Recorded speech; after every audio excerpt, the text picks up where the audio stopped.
있지만 이 앞에 이야기를 좀 들어보면 예루살렘의 처지가 너무 민망한 처지라는 생각을 하게 됩니다. 왜냐하면 여러분 사도행전 8장을 한번 보십시오. 사도행전 8장 1절부터 3절을 보면요,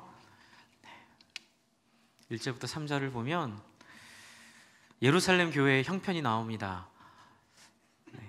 제가 한번 읽어볼게요. 이제 스데반 집사라고도 하고 스데반 성도라고도 하고요, 의견은 여러 가지 의견이 있지만 어쨌든 스데반 성도가 사울은 그가 죽임당함을 마땅히 여기더라. 이제 사울이라는 사람이 등장하는데요, 그날에 예루살렘에 있는 교회에 큰 박해가 있어 사도 외에는 다 유대와 사마리아 모든 땅에 흩어지니라. 경건한 사람들이 스데반을 장사하고 위하여 크게 울더라. 사울이 교회를 잔멸할세. 이 사울이 두 번 나오죠. 이 사울이 교회를 잔멸하고 각 집에 들어가 남녀를 끌어다 옥에 넘겼던 역사가 얼마 전에 있었습니다. 그래서 어떻게 보면 엎친 데 덮친 데 겹친 격이 된 거죠. 그런데 놀랍게도 이 소위 말하는 불행이 엎친 데 덮친 데 겹친 겹으로 찾아온 대상이 바로 하나님의 굉장히 위대한 역사를 시작한 예루살렘 교회라는 것입니다. 저는 예루살렘 교회를 이렇게 묵상을 하면서 얼마나 속상했을까, 얼마나 억울했을까, 또 한편으로는 혹시 우리가 뭘 잘못해가지고 하나님 우리를 심판하시는 게 아닌가라는 두려움도 있을 수 있었겠다라는 생각을 한 적이 있습니다. 그런데 저는 이 8장 1절부터 3절 본문을 옛날에 들었던 설교 중에 이런 내용을 들은 기억이 있어서 그런 줄 알고 있다가 요번에 묵상하면서 그게 아니겠다라는 생각을 했는데요, 예루살렘 교회가 너무 뭉쳐있고 흩어지지 않으니까 하나님이 이런 사울과 같은 핍박자를 통해서 예루살렘을 억지로 핍박해서 사람을 죽이고, 이제 그 4절부터 보면은 흩어진 사람들이 사마리아도 가고 오늘 이 본문의 배경이 되는 안디옥에도 가고, 그래서 이렇게 하나님의 섭리로 이렇게 좀 직설적으로 얘기하면 하나님 일하려고 예루살렘 이렇게 어려움 주셨다. 저는 그때는 그게 맞다고 생각을 했는데 제가 하나님을 알아가면 알아갈수록, 성경을 읽으면 읽을수록 하나님은 그렇게 일하는 분이 아니라는 생각이 듭니다. 하나님 뭐 당신의 사명을 위해서, 일을 위해서 억울하게 만드시고 사람들을 힘들게 만드시고 그런 분이 절대로 아니시라는 생각이 들었고요, 하나님은 이방에 전도하기 위해선 이런 방법 안 쓰고도 얼마든지 하나님의 큰 역사를 통해 나가게 하실 수 있었습니다. 그런데 문제는 뭐냐면요, 이 땅을 사랑하시는 하나님의 입장에서 하나님의 그 눈에 넣어도 아프지 않을 하나님의 말씀에 나온 그 하나님의 백성들을 마치 인질 구출하기 위해 특공대로 보낸 그 사령관의 마음처럼 정말로 이 땅을 포기하지 않은 하나님께서 이 땅의 그 흉악하고 통제할 수 없고 가늠할 수 없는 사람들 속에 저는 예루살렘 교회를 놓아두셨다고 생각을 했습니다. 그러다 보니까 그 안에서 사울 같은 이 사람 만나가지고 고생하고요, 또 뒤에 기근 같은 거, 여러분 기근 우리 마음대로 됩니까? 기근 같은 거 찾아와서 너무 공포 가운데 또 그 기근을 맞이하게 되고, 게다가 또 뜻하지 않은 헤롯이 또 나타나가지고 사람들을 힘들게 하는 그 상황들을 오롯이 당해냈던, 오롯이 감내해냈던 그 예루살렘 교회 입장에서 생각을 한번 하게 되었습니다. 그런데 제가 예루살렘 교회를 생각하다 보니까 좀 범위가 확장이 돼가지고요, 신앙생활을 하는 그리스도인들이 겪는 세상에서의 뜻하지 않은 어려움들에 대한 생각이 또 들었습니다. 여러분, 우리는 열심히 신앙생활 하는데 터무니없는 사람을 만나가지고 말려가지고 너무 큰 고통을 당하기도 합니다. 또 여러분, 뜻하지 않은 질병에 걸리기도 합니다. 제가 지난주에 말씀드렸죠? 일부에서 말씀드렸나요?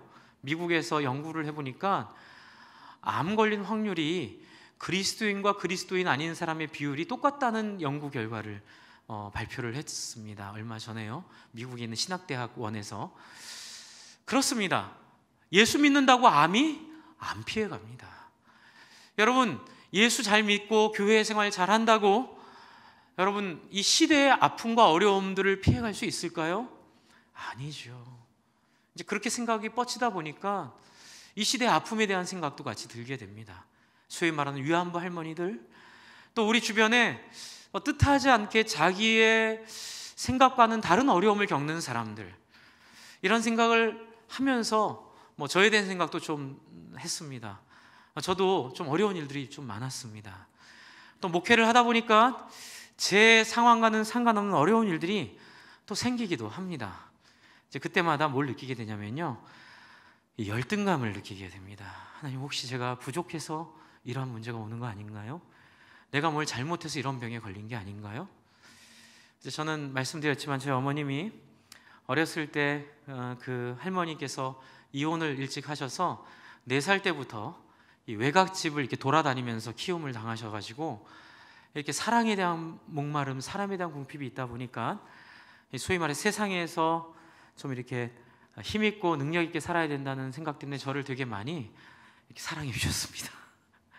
굉장히 이렇게 제가 이렇게 초등학교를 그 사립학교를 다녔습니다.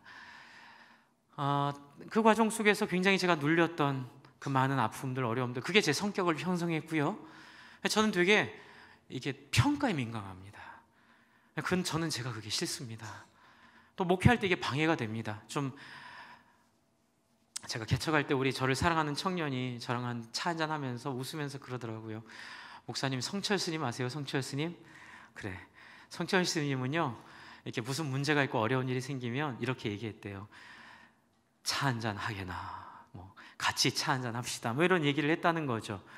그런데 이제 그 말 뒤에는 가로 열고 제가 뭔지 알죠. 근데 목사님은 조금만 어려움이 있으면 불난 집에 호떡 굽는 것처럼, 호떡집에 불난 것처럼 그렇게 안절부절 못하고 그렇게 불안하고 힘들어하는데, 목사님도 성철 스님처럼 무슨 일이 있으면 나머지는 우리가 알아서 할 테니까 목사님은 따뜻하게 와서 차 한잔 하게나, 이렇게 얘기하시라고 저한테 얘기해서 제가 더 열등감에 휩싸인 적이 있습니다. 저를 모르는 거죠. 네. 때로는 하나님, 내가 이런 존재인가요? 위안부 할머니들도 그런 얘기 하시는 거 들었습니다. 내가 그런 사람이라서 이런 일을 겪었나요? 또 지난주에 여러분, 우리의 이슈가 크게 있었던 이 검찰 안에서의 성추행 문제, 결국 드러나야 될 것이 드러났다고 저는 생각을 합니다.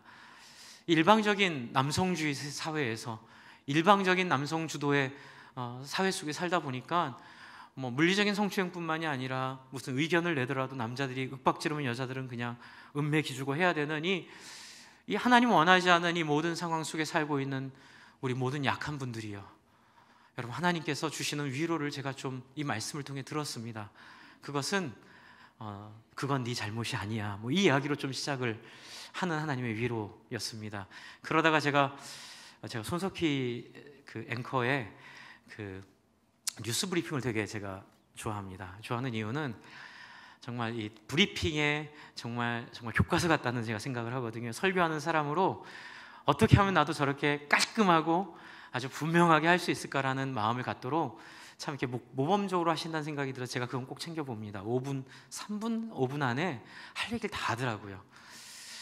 그런데 저는 그래서 이제 위로를 받은 건, 그분은 매일 5분씩 하지만 일주일을 더하면 25분이니까 저도 한 40분 안에 그렇게 하면 되겠다, 그런 생각을 하는데요.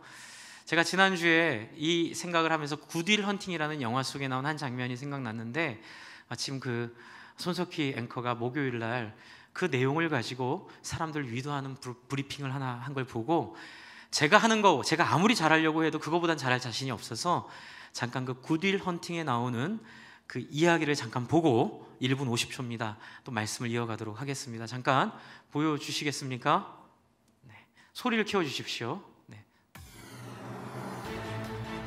좀 더 키워주십시오.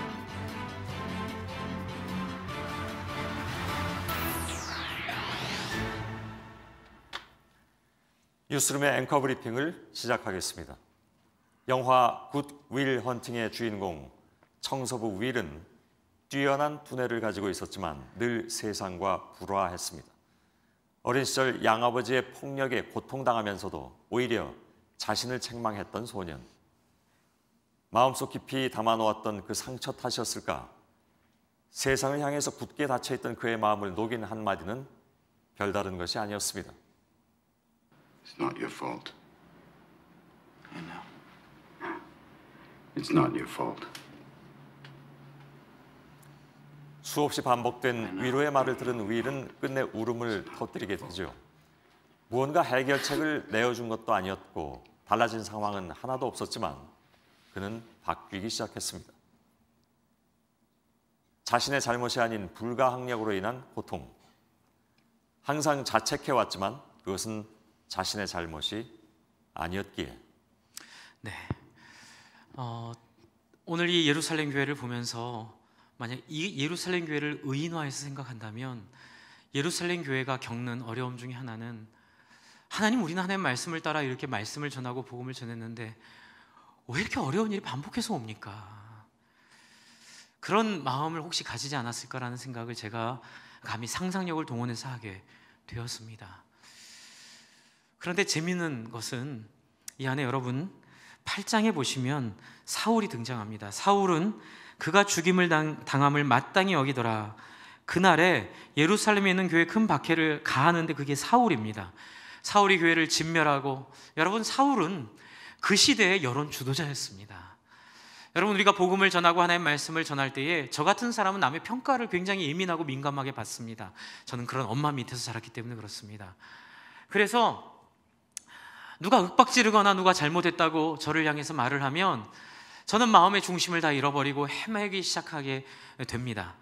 이 사울이 교회가 잘못했다고 윽박지르고 교회를 향해서 소위 말하는 그 시대 논설위원들이, 그 시대에 중요한 사람들이 다 나가가지고 너는 잘못했어, 너희는 없어져야 돼, 너희는 사라져야 돼 말하게 될 때 과연 이분들의 마음이 어땠을까요? 주 안에 사랑하는 성도 여러분, 하나님은 교회를 그런 상황에 허용하고 계십니다. 그런 상황 가운데 놔두시는 그 하나님의 뜻, 그 뜻은 제가 아까 말씀드린 것처럼 이 세상을 구원하기 원해서 하나님께서 인지를 구출하는 특공대 보내듯이 어려운 상황이 있음에도 알고 어려운 상황이 존재함에도 하나님께서는 이 예루살렘의 교회를 그 자리에 놓으셨고, 단지 예루살렘 교회는 그 험악한 세상 속에서 잘못된 생각을 갖고 있는 지도자, 잘못된 생각을 갖고 있는 권력자, 잘못된 생각을 갖고 있는 이 사울을 단지 만났을 뿐입니다. 저는 이것이 예루살렘의 잘못이 아니라, 예루살렘 교회의 잘못이 아니라 그냥 그 시간에, 그 시대에, 그 자리에 있었을 뿐입니다. 그런데 세상에 잘못된 사람들, 세상에 잘못된 질병들, 세상에 잘못된 문제들이 나도 피하지 않고 나에게 찾아와 하나님의 교회로서 그것들을 감당하게 되긴 사건이 시작되고 있습니다. 그래서 어떻게 됩니까? 사람들이 다 흩어져 뿔뿔이 사마리아와 정말 땅끝까지 사람들이 흩어지게 되어 있습니다. 그런데 여러분 9장을 보시면 여기에 하나님의 섭리가 나타납니다. 하나님의 복수가 나타납니다. 하나님의 갚아주시는 거룩한 갚아주심이 나타납니다.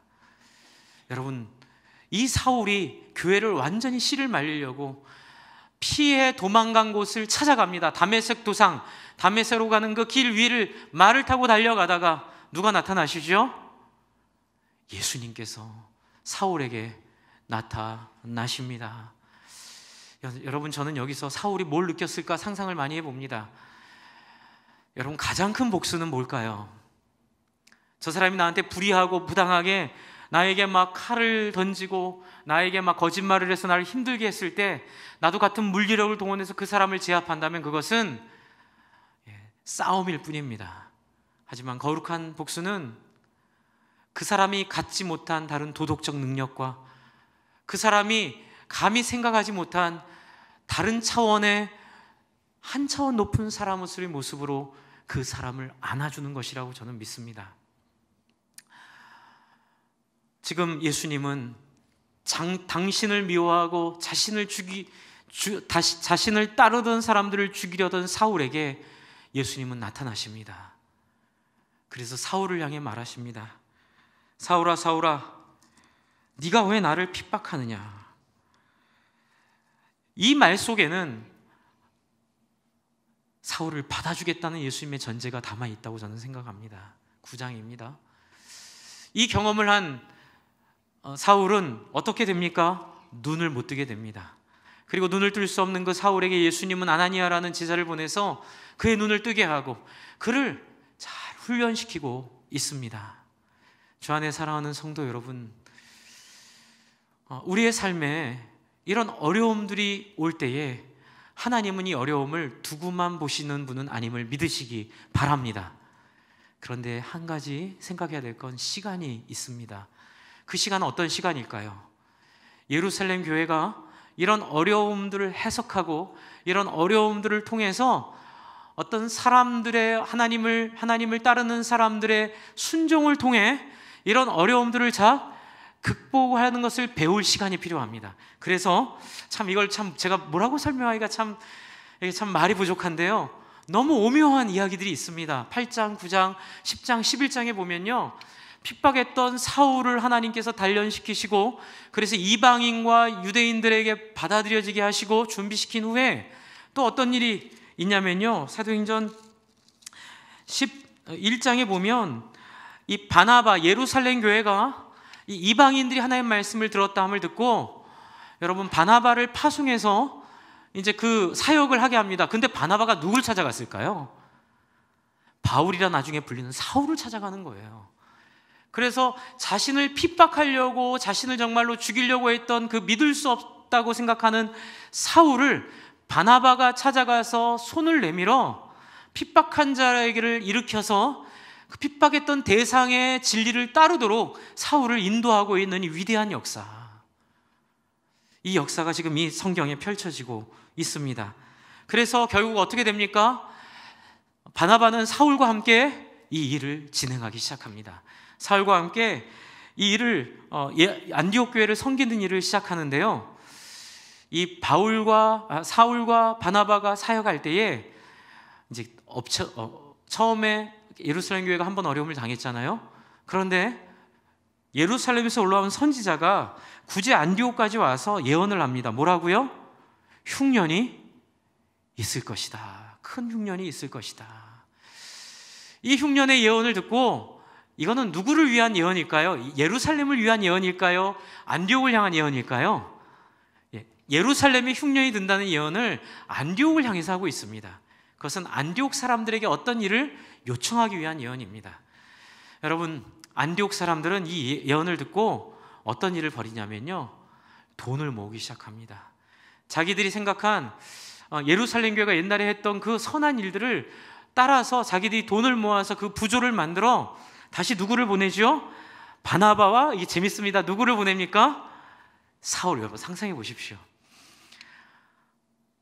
예루살렘 교회를 핍박해서 다 흩어 죽이게 했던 그 사울이 예루살렘 교회를 위한 부조금을 들고 예루살렘 교회로 찾아가고 있는 이 모습, 주 안에 사랑하는 성도 여러분, 저는 이것이 하나님이 예루살렘을 교회에 주시는 위로라는 생각을 하게 되었습니다. 그건 뭡니까? 그건 네 잘못이 아니야. 너희가 겪고 있는 어려움은 너희 잘못이 아니야. 너희가 겪고 있는 그 상처와 너희가 겪고 있는 그 위협과 너희가 겪고 있는 그 어려움들은 너희 잘못이 아니야. 제가 이 말씀을 왜 드리냐면요, 예전에 어떤 분이 그런 얘기 하시더라고요.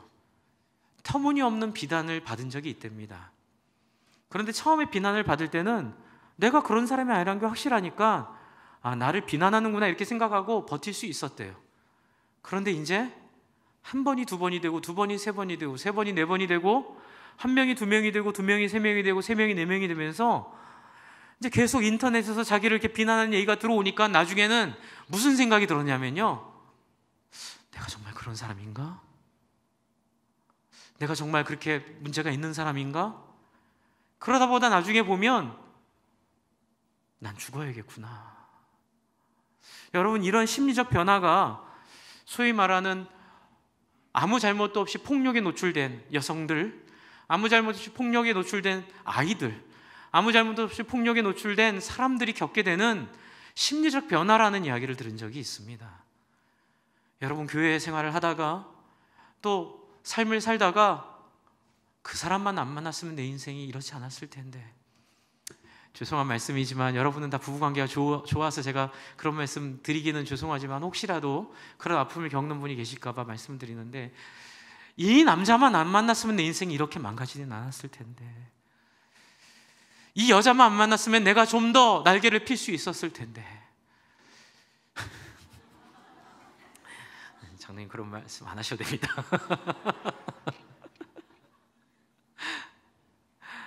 아유, 그런 분이 어디 계십니까?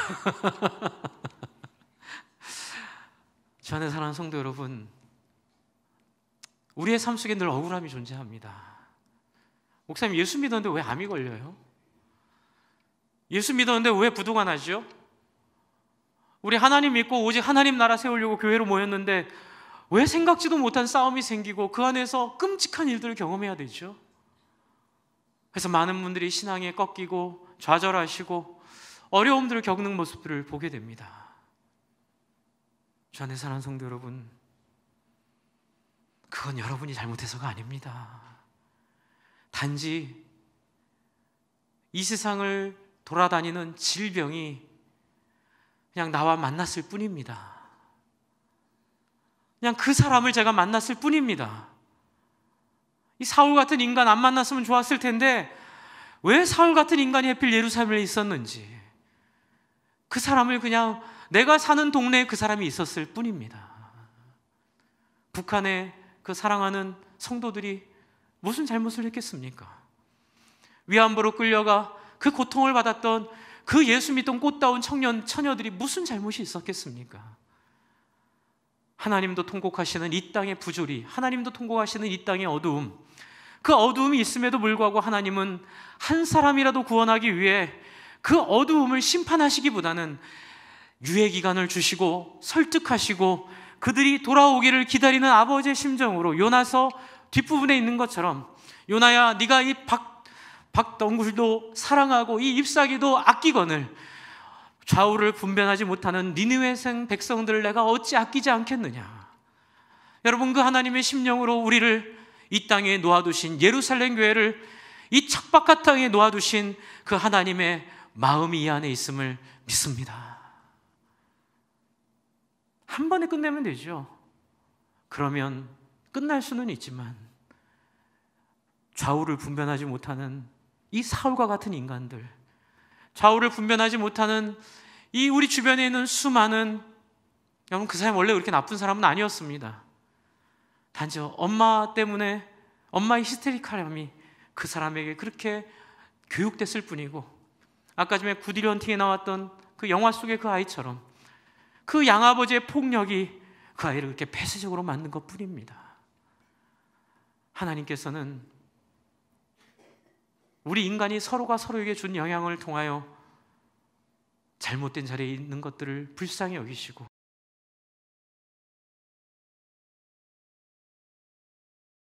을 믿습니다. 왜요? 여러분, 예수님 우리를 그냥 안아주셨습니다. 할렐루야. 성격이 좋든 나쁘든, 여러분 죄인이든 아니든 예수님은 우리를 안아주시고 하나님의 사랑의 상징이 되어, 예수님의 이야기입니다. 한번 따라해 주십시오. 그건 네 잘못이 아니야. 죄를 설령 졌다 하더라도, 설령 죄인이라 하더라도 저는 헨리 나우엔을 참 사랑합니다. 근데 제가 더 사랑하는 이유 중에 하나는 헨리 나우엔이 죽기 전에 고백한 고백 때문인지도 모르겠습니다. 헨리 나우엔은 이런 고백을 합니다. 사실 저는 동성애 기질을 가지고 있습니다.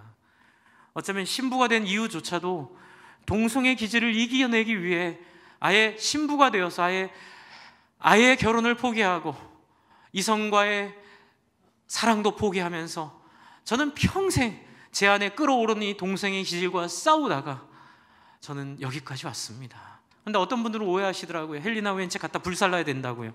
동성애 기질이 있다고요. 세상에 이런 하나님을 이해하지 못하는 사람들이요. 주 안에 사랑하는 성도 여러분, 나를 힘들게 하는 사람들, 내가 이해할 수 없는 남편, 내가 이해할 수 없는 아내의 모습들, 내가 이해할 수 없는 교회 성도님들의 모습들, 여러분 그 뒤에는 그분들이 겪어야만 했던 불가항력적인 어려움들이 있을 줄 압니다. 그러나 그것이 있음에도 불구하고 헨리 나우엔의 고백이 얼마나 소중합니까?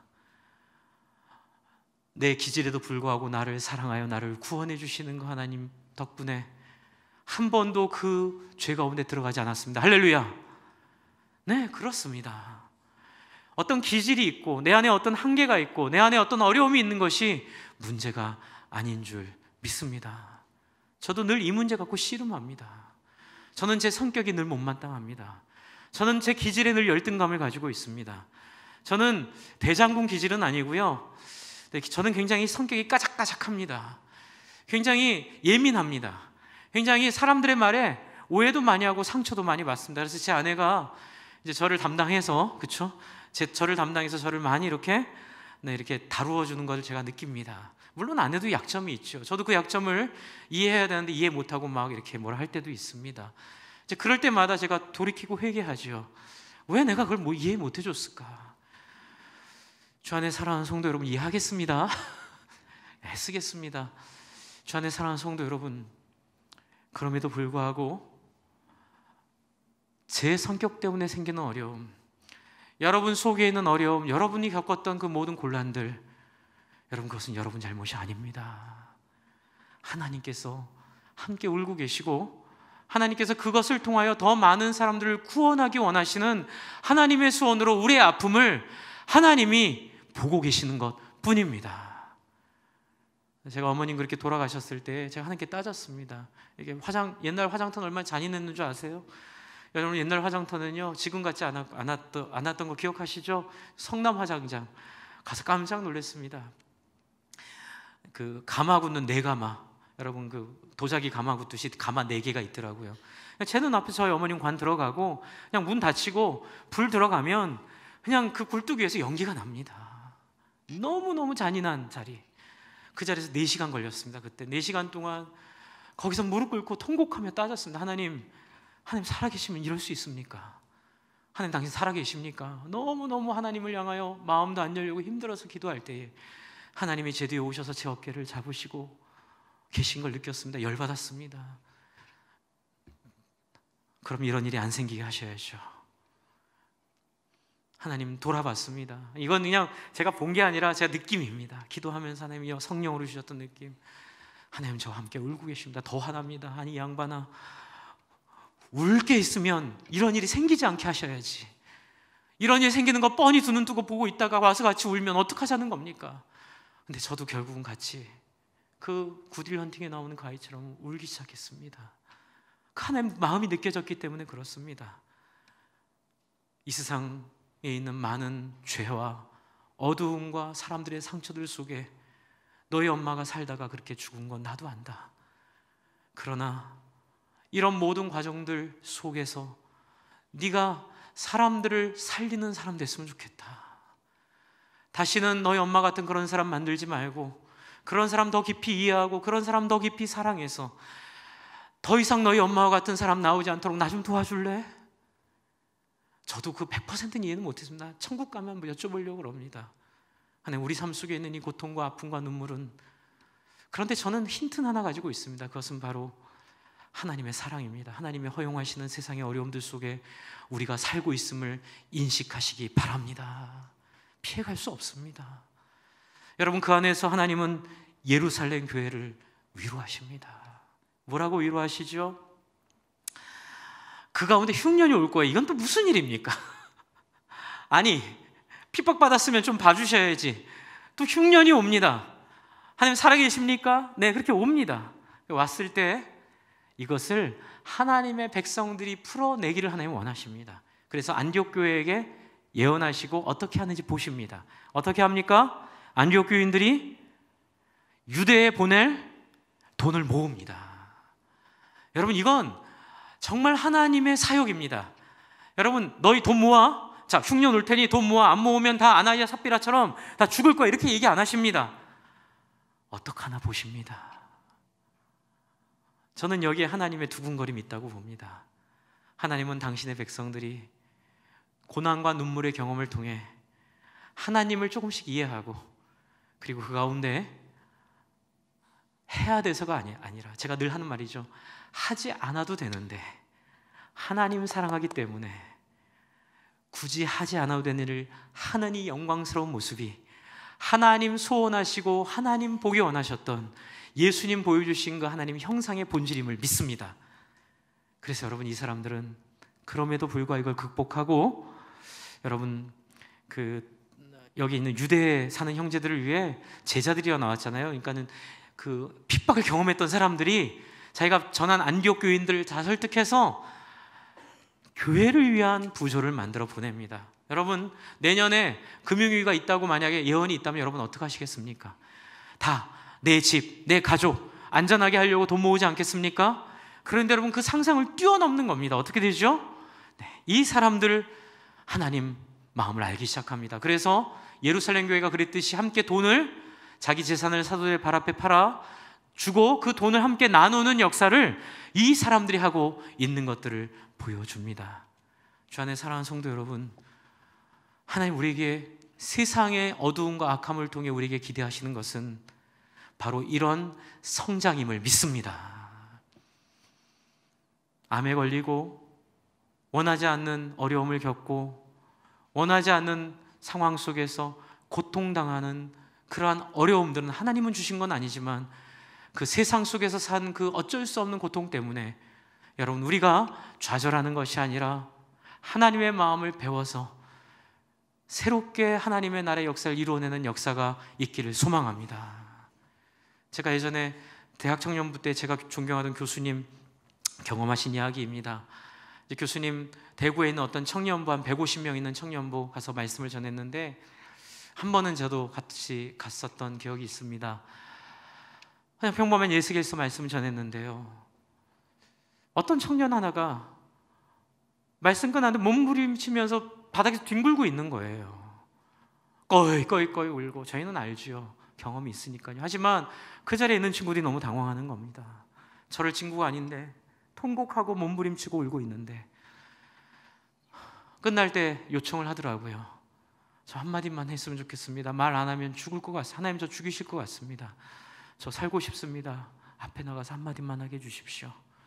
나왔습니다. 나왔더니 그 친구 하는 얘기는, 자기가 예전에 교회 안에서 한 자매를 사귀었는데 그 자매한테 소위 말해서 이렇게 이렇게 헤어졌는데, 헤어지기 전에 이렇게 스킨십을 했던 부분들, 그리고 그게 약간의 그 자매한테 상처가 됐었나 봐요. 약간 성추행 같은 느낌이 들었는지 자기가 그것을 알고 있었는데도 그걸 무시하고 넘어왔는데, 하나님 말씀이 이렇게 선포되고 하나님 말씀이 드러나게 될 때에 하나님 앞에서 도무지 그걸 견딜 수가 없다는 거예요. 진정한 사과하지 않은 것에 대해서. 일본 문제도 그거 아닙니까? 사과하지 않아서 생기는 문제 아닙니까? 이번에 그 검찰의 문제도 사과하지 않아서 생긴 문제 아닙니까? 그런데 성령이 임하니까 그 마음에 너무 가슴 아프고, 하나님이 사랑하는 그 자매를, 하나님의 형상으로 세워진 그 사람에게 준 상처가 너무 가슴이 아파서 나와서 꺼이 울면서 통곡하며 자기를 용서해달라고, 자기의 죄를 감당할 수가 없다고 그렇게 통곡하게 될 때에 그 자리에 있던 형제들이 다 몸부림치기 시작합니다. 단순히 그런 문제뿐만이 아니라 자기 중심성, 자기가 갖고 있었던 폭력성, 자기들이 생각하지 못했던 그 모든 죄들을 거기서 토해놓고 회개하며 울기 시작했습니다. 이제 그러자 그때 자매들도 같이 나와 이제 그런 고백들을 하더라고요. 어려서부터 당했던 성추행의 기억들, 또 어려서부터 당했던 부모로부터의 폭행의 그 매맞고 엄격한 아버지 밑에서 찌들리고 눌렸던 아픔들, 심지어는 목사님 딸이었는데 나오셔가지고 목사가 완전합니까? 목사님 아버지로부터 받았던 그 많은 마음의 아픔과 고통들을 토해놓고 통곡할 때에 저희가 정말로 함께 하나님 앞에 정말 새벽 4시까지 정말 울면서 서로 위로하면서 서로에게 용서를 구하면서 그렇게 시간을 보낸 기억이 있습니다. 여러분, 그 다음에 그 공동체는 놀랄만한 능력을 갖게 됩니다. 여러분, 거기에 사람들이 모이기 시작하고요, 거룩의 능력이 생기기 시작하고요, 사람들에 대한 정말로 능력들이 생기면서 그 공동체가 사람도 많아졌을 뿐만 아니라 정말로 하나님 앞에 진실하고 온전한 사람들로 세워지는 것들을 보게 되었습니다. 주 안에 사랑하는 성도 여러분, 하나님 앞에 우리가 당하는 어려움들을 가지고 내 잘못은 아니지만 혹시라도, 제가 참 인상 깊었던 건 뭐냐면요, 어떤 남자 대표가 나와가지고 그 얘기를 하더라고요. 그때 이제 정말 감동을 받았는데요, 남자로서 모든 자매들에게 회개하고 사과합니다. 힘이 세다고 일방적으로 했던 모든 잘못들, 여러분이 겪었던 남자로부터 받은 모든 상처에 대해서 회개하오니 여러분이 용서해 주십시오. 그때 능력이 생김을 보았습니다. 주 안에 사랑하는 성도 여러분, 저는 이 사울을 들어서 예루살렘 교회에 부조를 갖다 주게 하신 하나님의 이 역사가 바로 그 사과의 역사임을 보았습니다. 여러분, 그 사울 아닙니까? 그 사울이 자기 손으로 부조를 걷어 하나님 나라의 역사에 동참하는 사람으로 변화되어 예루살렘에 갔을 때 얼마나 뻘쭘했겠습니까? 그런데 사울은 진심 어린 마음으로 이렇게 나아가 하나님 앞에 예루살렘을 위로하였고, 그 예루살렘이 받은 상처가 많이 치유되었음을 느낍니다. 여러분, 잘못한 거 있으면 진심으로 사과하시면 됩니다. 여러분, 우리가 다른 사람에게 준 상처가 있다면 그건 여러분의 잘못이 아닙니다. 단지 여러분이 그 상황이 있었기 때문에 그렇습니다. 하지만 그럼에도 불구하고 혹시라도 나 때문에 어려운 사람이 있다면 사울과 같은 도구가 되어 위로하시고 사과하시는 역사 있기를 간절히 부탁을 드립니다. 그런데 여러분, 12장에 보면 엎친 데 덮친 데 겹쳤습니다. 엎친 건 핍박이었고요, 덮친 것은 그 기근이었고요, 이제 겹친 것은 무엇입니까? 또 뜬금없는 헤롯이 나오는 거예요. 헤롯이요.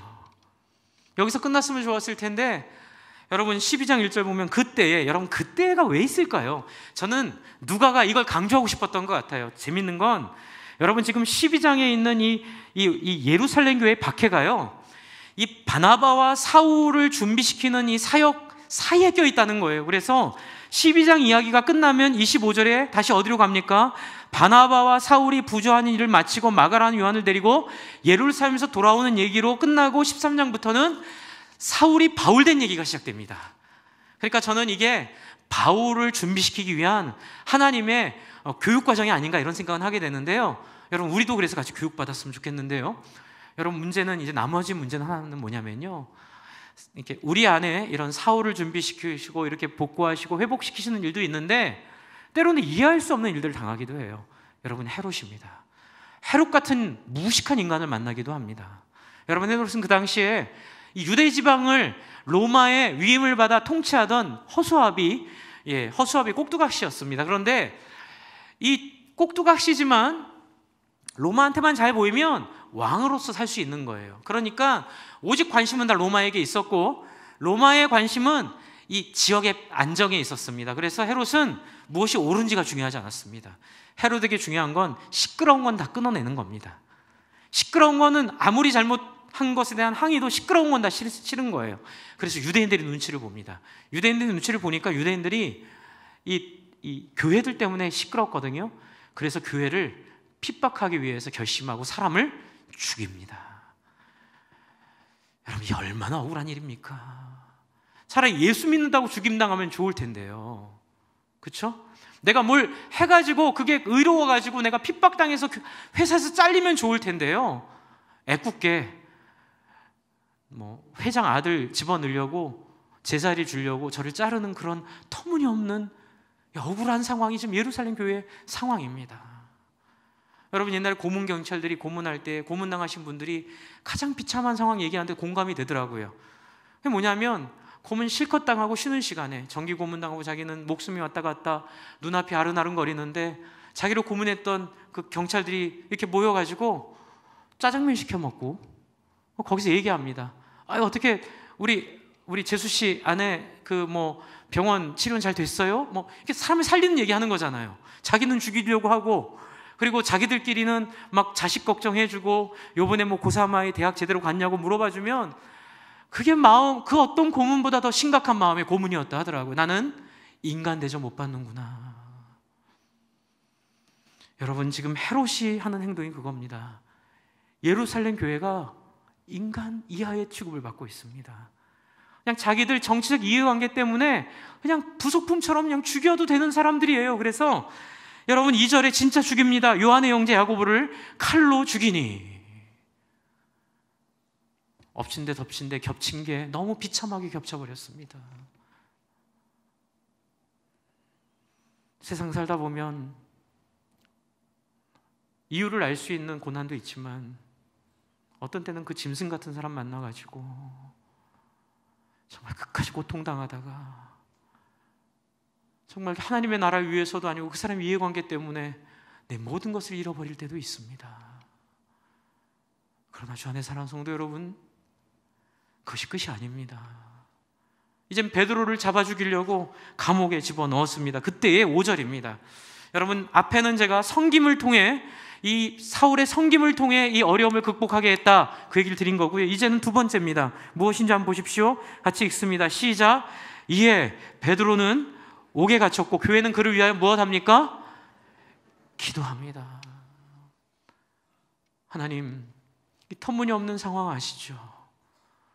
주 안에 사랑하는 성도 여러분, 저와 여러분이 겪은 이 터무니없는 상황들, 이 터무니없는 일들, 저는 부끄럽지만 한때 그런 생각한 적이 있습니다. 한반도에서 안 태어났으면 어땠을까? 어려서부터 전쟁의 공포로 그렇게 힘들었고, 내 아이도 아직까지 전쟁의 공포 가운데, 제가 제일 속상한 게 우리 아이들이 와서 전쟁 나면 어떻게 되냐고 물어볼 때가 제일 속상합니다. 날 땐 나더라도 그때까지는 좀 행복하게 살았으면 좋겠는데, 저희도 어렸을 때부터 그 전쟁의 공포를 주입하는 그 모든 것 속에서 얼마나 힘들게 살았습니까?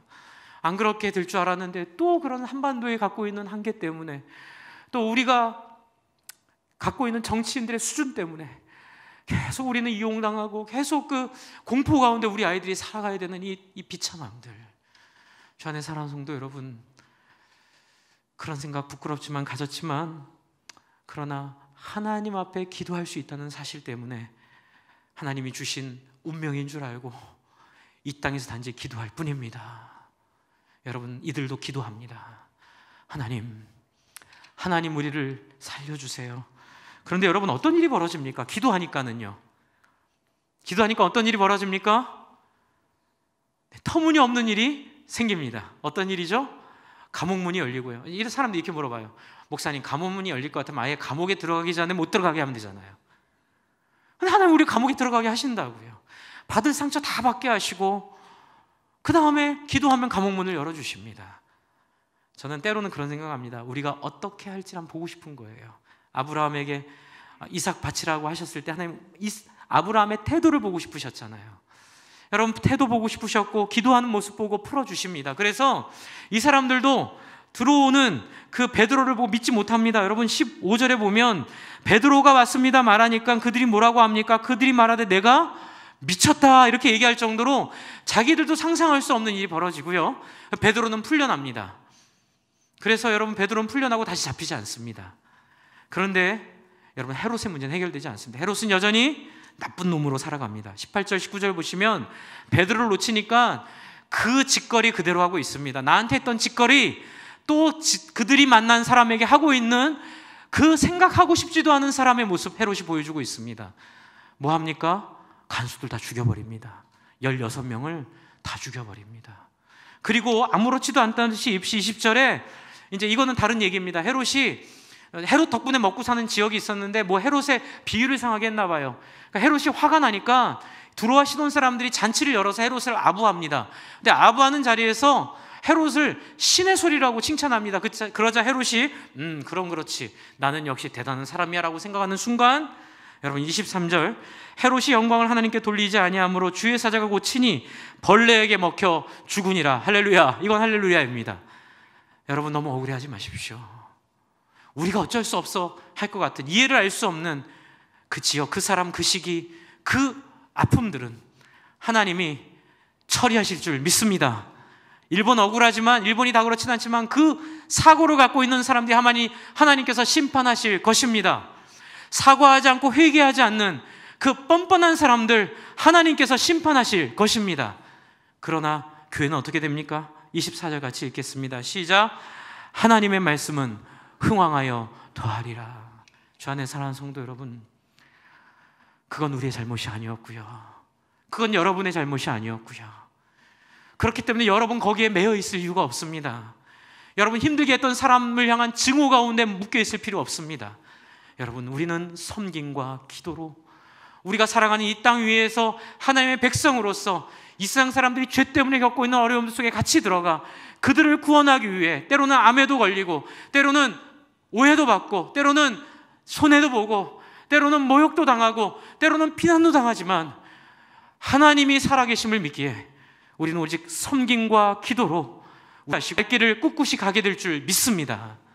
그렇게 될 때에 하나님께서 교회를 흥왕하게 하시고 그 일을 통하여 바울과 사울을 통하여 13장부터 이루어지는 이 위대한 역사를 하나님께서 바울을 통하여 하시게 됨을 믿고 우리도 그 바울과 같은 인생 사시기를 간절히 부탁드립니다.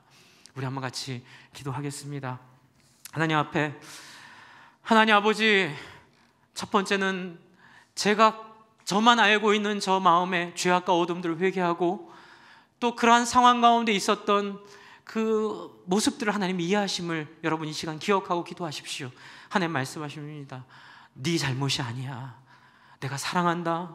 내가 너 용서할 테니 네 마음의 문을 열고 나를 받아주렴. 여러분 이 시간 함께 기도하며 여러분 우리가 겪은 모든 상처들 치료해 달라고, 하나님 앞에 또 상처받은 사람들 회복시켜 달라고 여러분 이 시간 함께 같이 기도하며 우리가 이런 기도와 섬김의 교회로 세워지도록 또 함께 다짐하겠습니다. 같이 기도하겠습니다.